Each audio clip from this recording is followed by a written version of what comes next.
Have you ever heard about buy-sell agreements? So, of course, a buy-sell agreement is a legal document, right? You're in business with your high school buddy or your college buddy, and you both have equal share into the business. It doesn't necessarily have to be equal share, but you both are business partners.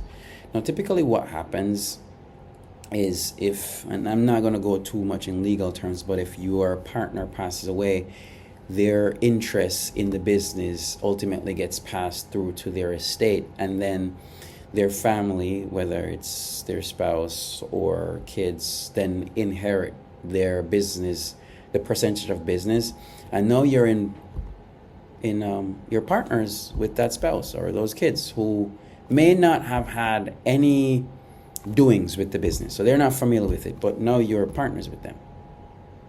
So having that buy-sell agreement, that legal document that says, hey, you know what, if either of us pass away, we will buy out the other person's share.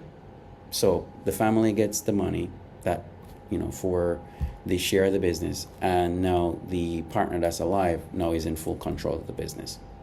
But here's the question: where's that money going to come from to be able to buy out that partner's share? You may be able to do a loan. So you go to the bank, okay, I'm trying to buy this business, but as we both know, it may not necessarily be the easiest, and the interest on the loan may not necessarily be in your best interest, depending on the time when it's happening. But one tool that ultimately would be much more beneficial: life insurance. Remember, if your partner passes away, that's exactly what life insurance does, because if that person passes away with a life insurance policy in force, it pays that money out right away. So along with that buy-sell legal agreement, you have life insurance policies on each other. I have one, my partner has one, I am the beneficiary of my partner's, and he's the beneficiary of mine. If either of us were to pass away, that money passes through to me right away.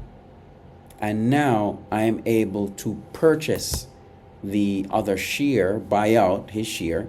The family gets the money. I am now free and clear, and I own the business 100%. Life insurance allows you to be able to do that.